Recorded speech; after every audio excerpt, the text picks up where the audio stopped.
Good morning. ચાલો, આજના લેક્ચરમાં આપણો ટોપિક છે કે પોટેન્શિયોમીટરની મદદથી આંતરિક અવરોધ મેળવવા માટેનું સૂત્ર તારવવાનું છે. આગળના લેક્ચરમાં આપણે પોટેન્શિયોમીટરના ઈએમએફની સરખામણી માટેનું સૂત્ર તારવી ગયા. ઈએમએફની સરખામણી બે E1 અને E2 ઈએમએફ વાળા બે કોષ હોય તો એ બંનેના ઈએમએફનું સૂત્ર E1 ના છેદમાં E2 બરાબર L1 ના છેદમાં L2 આ સૂત્રની મદદથી આપણે બંનેના ઈએમએફની સરખામણી કરી શકીએ. પોટેન્શિયોમીટરનો જ ઉપયોગ શા માટે કરેલો હતો? પોટેન્શિયલ વોલ્ટેજ માપવા માટે.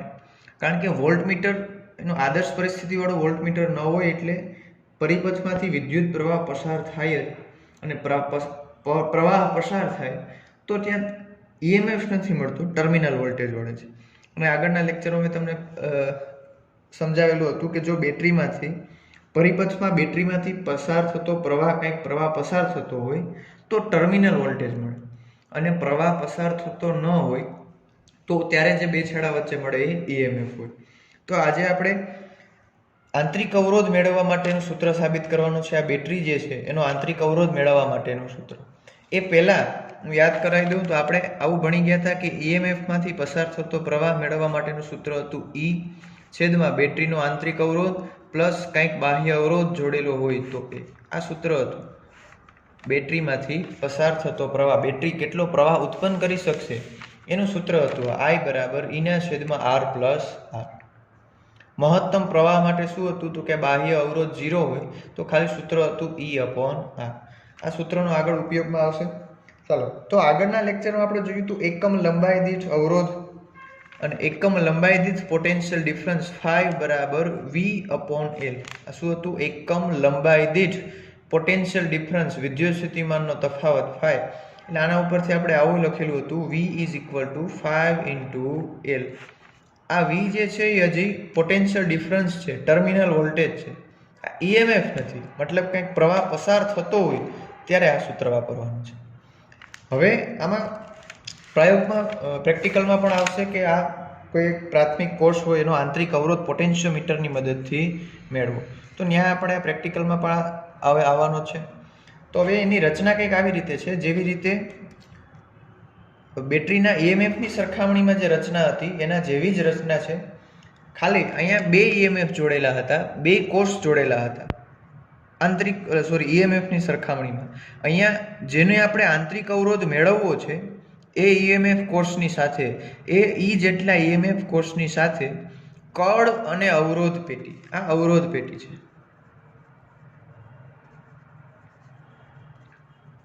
અવરોધ પેટી એટલે એક પ્રકારનો અવરોધ જ છો, બદલાવી શકાય. આખું બોક્સ હોય એમાં કળો આપેલી હોય, જુદી જુદી કળ કાઢી એમાં અવરોધ બદલાવી શકાય. એ લેબમાં જોશો એટલે ખ્યાલ આવી જશે કોને કહેવાય અવરોધ પેટી. તો આંતરિક અવરોધ મેળવવા માટે જેનો આંતરિક અવરોધ શોધવાનો છે તે કોષની સાથે એક કળ અને અવરોધ પેટી સમાંતરમાં જોડવામાં આવે. જો અહીંયા બંને જંક્શન બને છે એટલે આ બંને છે એ સમાંતરમાં જોડેલા હશે, સમાંતરમાં જોડી દેવામાં આવે.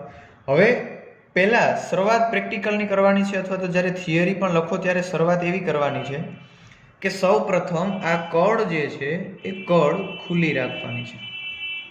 અવરોધ પેટી સાથેની જે કળ જોડેલી છે એ કળને ખુલ્લી રાખવાની છે. તો અહીં આગળ વર્ણનમાં લખું છું કે કળ કે ને ખુલ્લી રાખી, કળ કે ખુલ્લી રાખતા. ચલો, આ જે કળ છે એ ખુલ્લી છે, મતલબ અહીંયાથી કાંઈ પણ પ્રવાહ પસાર થતો હશે નહીં. અહીંયાથી જેટલો પણ કાંઈ પ્રવાહ આવશે એ બધો પ્રવાહ આ કોષમાં થઈ અને ગેલ્વેનોમીટરમાં થઈ અને આવી રીતે પરિપથ પૂર્ણ થતો હશે. અત્યારે આ કળ ખુલ્લી છે, મતલબ કે અવરોધ પેટીમાંથી કાંઈ પણ પસાર થતો પ્રવાહ હશે નહીં. ખુલ્લી રાખતા અવરોધમાંથી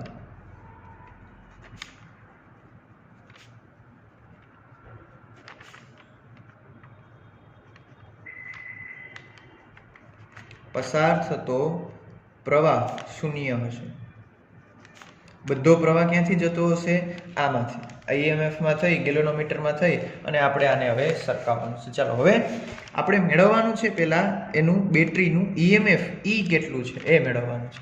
અને જો આપણે ઈએમએફ જોતું હોય તો તમને ખ્યાલ છે ઈએમએફ ક્યારે મળે? જો ગેલ્વેનોમીટરમાં આવર્તન શૂન્ય થાય ત્યારે. આપ સૌ પ્રથમ અવરોધ પેટી સાથેની કળ ખુલ્લી રાખીને હવે આપણે તટસ્થ બિંદુ મેળવવાનું છે, મતલબ કે ગેલ્વેનોમીટરમાં આવર્તન અહીંયા કળ સરકાવી અને શૂન્ય કરવાનું છે. ધારો કે આ બિંદુ આગળ, જે બિંદુને હું નામ આપું છું N1 આગળ ગેલ્વેનોમીટરમાં આવર્તન શૂન્ય બની છું, તો એવું કહ્યું કે N1 જે છે એ આપણા માટે શું બની ગયું છે? તટસ્થ બિંદુ. અને આ જે લંબાઈ A થી N1 એને આમ આપી દઈએ આપણે L1. આ ક્યારે થયું? પ્રવાહ શૂન્ય થયો ત્યારે. અને પ્રવાહ શૂન્ય થાય ત્યારે ટર્મિનલ વોલ્ટેજ મળે કે EMF? તો ત્યારે જે મળે, પ્રવાહ શૂન્ય હોય ત્યારે મળે EMF. એપ્સાઇલોન બરાબર 5 × L1. આપણે EMF ની સરખામણીમાં જે સૂત્ર તારવી ગયા હતા એવું જ સૂત્ર ત્યાં આપણે એવું તાર્યું હતું, E1 બરાબર 5 × L1. અહીંયા એક જ EMF વાળો કોષ છે E, એટલે અહીંયા E લખ્યું છે. ક્યારે? કળ K છે એ ખુલ્લી હતી, ખાલી અહીંયાથી પ્રવાહ જતો હતો, પણ પ્રવાહ આપણે શૂન્ય કરવાનો માટે આપણે આ કળ સરકાવી N1 બિંદુ આગળ પહોંચ્યા એટલે પ્રવાહ શૂન્ય થઈ ગયો, તો આપણે EMF મળી ગયું 5 × L1. ચલો હવે આટલું EMF મળી ગયું. હવે કળ K2 બંધ કરવાની છે. હવે જે અવરોધ પેટી સાથેની જે કળ છે આ કળને બંધ કરવાની છે. કળ બંધ કરો મતલબ કે હવે પ્રવાહ પસાર થશે. હવે જે કાંઈ પણ પ્રવાહ પસાર થશે એ આખી સર્કિટમાં વહેતો હશે. આ બેટરીમાંથી પણ થશે અને અવરોધ પેટીમાંથી પણ પ્રવાહ જતો હશે. એનો મતલબ કે હવે અવરોધ પેટીમાંથી પણ કાંઈક પ્રવાહ પસાર થતો હશે. અને અવરોધમાંથી કેટલો પ્રવાહ પસાર થશે? તો કે I બરાબર V/R. I બરાબર V/R. આ બેટરી વડે, આ EMF વડે આટલો. અને આ અવરોધ પેટીમાંથી પસાર થતો પ્રવાહ એ કયા સૂત્ર ઉપરથી મળે? તો કે I બરાબર ઓહમના નિયમનું સૂત્ર છે એના ઉપરથી. હવે આ કળ K2 આ કળ છે એને બંધ કરી દીધી, મતલબ કે પ્રવાહ હવે આખી સર્કિટમાં વહેતો હશે, પછી અહીંયાથી આમ જશે. તો હવે કળ બંધ કરી ફરીથી રીડિંગ લેવાનું છે. અને ધારો કે તટસ્થ બિંદુ આપણને મળે છે આ N2 બિંદુ આગળ. શરૂઆતમાં કળ ખુલ્લી, તો સમગ્ર પ્રવાહ આ EMF માંથી, આ E માંથી, બેટરીમાંથી, તો બંધ બિંદુ N1. હવે કળ બંધ કરી ફરી પાછું રીડિંગ લેવાનું છે, એટલે તટસ્થ બિંદુ મળે છે N2 આગળ. તો હવે આગળ લખું છું, કળ K બંધ કરી, કળ K બંધ કરતા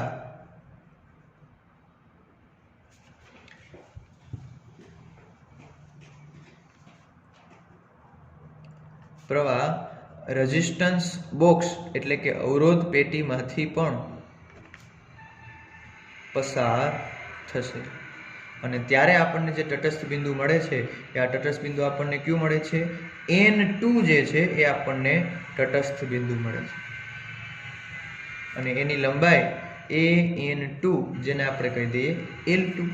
તો હવે જોજો, તટસ્થ બિંદુ મળી ગયું. માની લ્યો કે આપણે અહીંયાથી કળ K2 જે છે એ બંધ કરી દીધી. કળ K2 બંધ કરી એટલે આમાંથી સમગ્ર અવરોધ પેટીમાંથી પણ પ્રવાહ પસાર થતો હશે, અહીંયાથી પણ થતો હશે.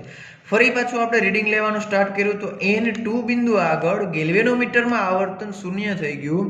ગેલ્વેનોમીટરમાં આવર્તન શૂન્ય થઈ ગયું એનો મતલબ કે અહીંયા કંઈ પ્રવાહ નહીં આવતો, પણ અહીંયા આટલામાં ને આટલામાં પ્રવાહ ફરતો હશે. અવરોધ પેટી, આ બેટરી, અવરોધ પેટી, આ EMF, અહીંયા પ્રવાહ ચાલુ હશે.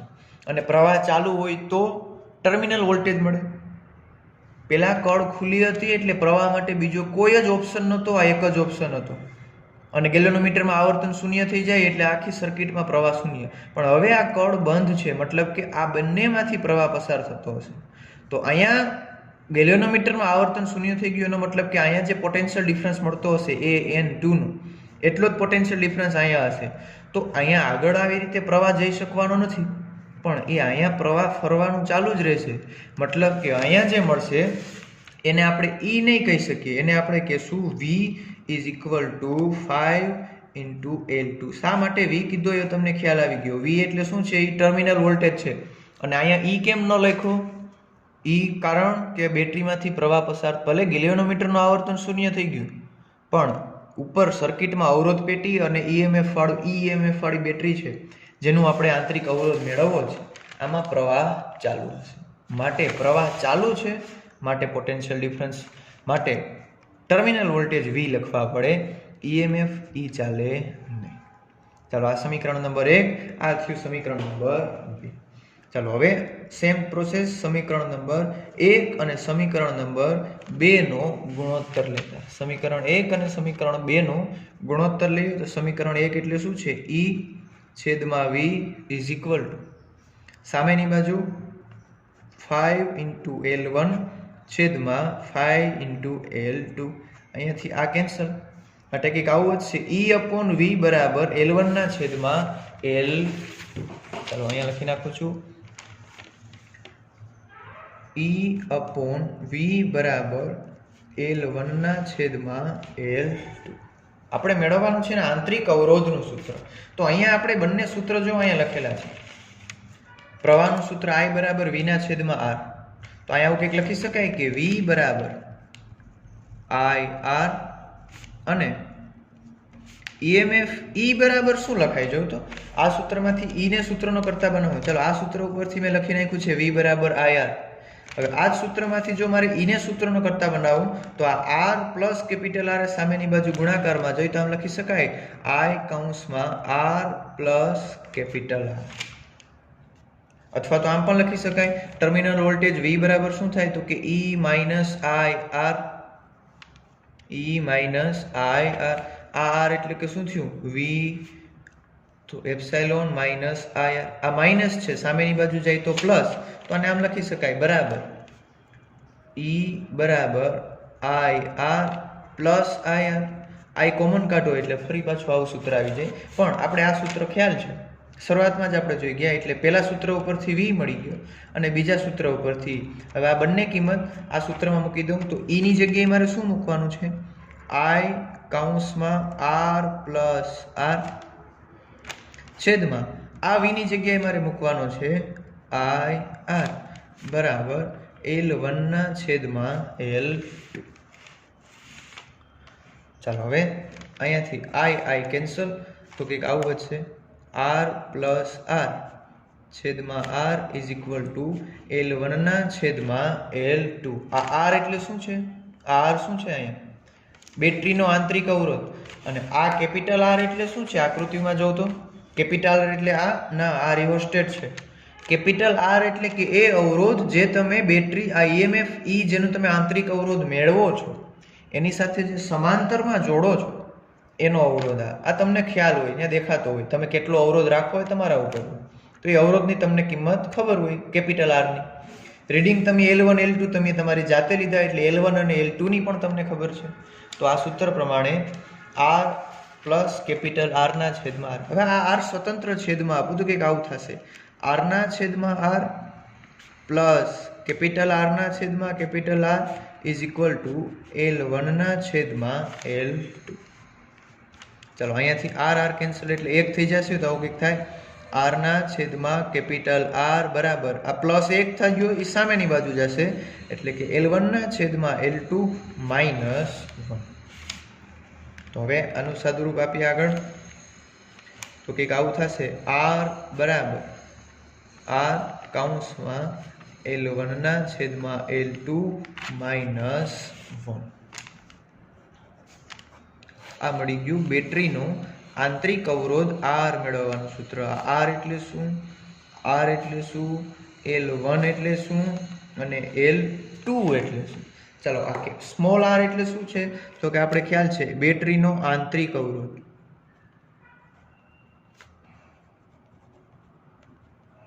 આ કેપિટલ એટલે શું તો કે તમે જે અવરોધ પેટી જોડો છો રેઝિસ્ટન્સ બોક્સ એનો અવરોધ. આ L1 એટલે શું તો કે કળ કે ખુલ્લી હોય ત્યારે તટસ્થ બિંદુ, અને L2 કળ કે બંધ હોય ત્યારે તટસ્થ બિંદુ. R એટલે બેટરીનો આંતરિક અવરોધ. આ કેપિટલ R એટલે તમે જે અવરોધ પેટી જોડો છો એ તમને ખ્યાલ હોય, તમે રીડિંગ લીધેલા જ છે. R તમે તમારી જાતે ગોઠવેલો હોય.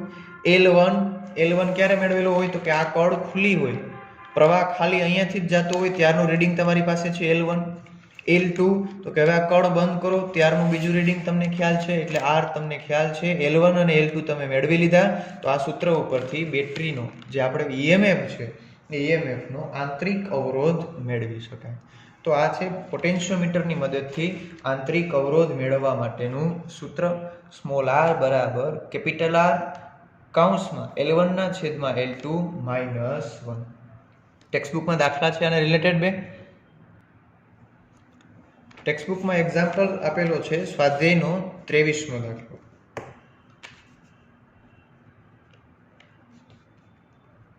સ્વાધ્યાયનો દાખલા નંબર 23. ચાલો 23મા દાખલાની રકમ કંઈક આવી છે.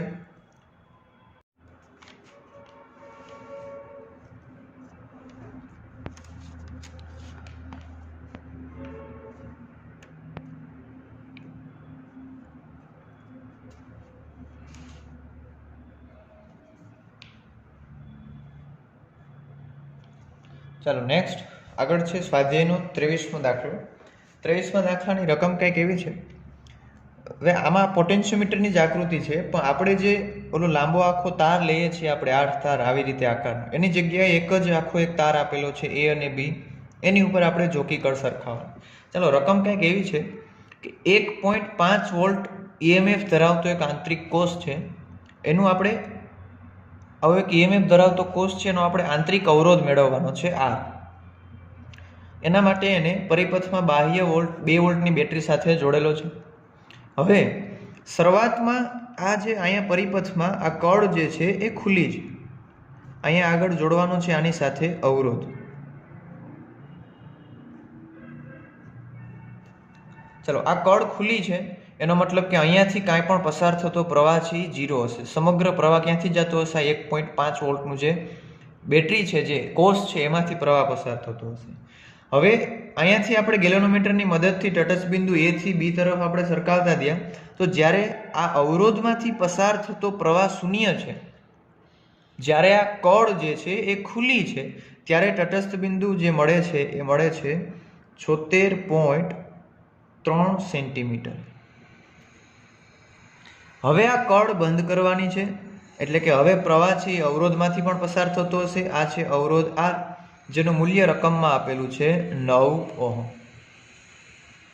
હવે પ્રવાહ અહીંયાથી પસાર થતો હશે, ફરીથી આપણે રીડિંગ લેવાનું છે. તો આ રીડિંગ જે તટસ્થ બિંદુ હવે જે મળે છે એ તટસ્થ બિંદુ 64.8 સેન્ટીમીટર મળે છે. પેલા હતું કળ ખુલ્લી હતી ત્યારે અવરોધમાંથી પસાર થતો પ્રવાહ શૂન્ય હોય ત્યારે L1 થિયરીમાં ભણી ગયા. અવરોધમાંથી પસાર થતો પ્રવાહ કંઈક પ્રવાહ પસાર થતો હોય ત્યારે L2, અને આ બેટરીનું EMF જે છે એ છે 1.5 વોલ્ટ. તો બેટરીનો આંતરિક અવરોધ R મેળવવાનો છે. તો ચાલો આંતરિક અવરોધ R નું આપણે સૂત્ર હમણાં ભણી ગયા. આંતરિક અવરોધ R મેળવવા માટેનું સૂત્ર, આંતરિક અવરોધ R બરાબર બાહ્ય જોડેલો અવરોધ કૌંસમાં પેલું તટસ્થ બિંદુ છેદમાં બીજું તટસ્થ બિંદુ -1. Small r is equal to capital R કૌંસમાં L1/L2 -1. ચલો આમાં બધી કિંમત મૂકતા જઈએ તો ઇઝ ઇક્વલ ટુ આ R છે બાહ્ય અવરોધમાં જોડેલો છે એ કેટલો છે 9 ઓહમ, કૌંસમાં L1 આપણને મળે છે 76.3 સેન્ટીમીટર, L2 જે મળે છે એ 64.8 સેન્ટીમીટર -1. ચલો કિંમત મૂકી દીધી બધી. આનું સાદુરૂપ આપવાનું છે. ચલો આ અવરોધ થશે R ઇઝ ઇક્વલ ટુ આ જે બાહ્ય પરિપથમાં જોડેલો અવરોધ છે એ છે 9.5 ઓહમ. બાહ્ય પરિપથમાં જોડેલો અવરોધ છે 9.5 ઓહમ. તો આ કંઈક આવું થશે 9.5 કૌંસમાં આ આખાનું સાદુરૂપ આવે છે 0.177. આ બંનેનો ભાગાકાર -1. આ બંનેનો ભાગાકાર કરશો એટલે જવાબ આવશે 1.177 -1 એટલે કે 0.177. અને આ બંનેનો ગુણાકાર કરશો એટલે આંતરિક અવરોધ R આવશે 1.68 ઓહમ.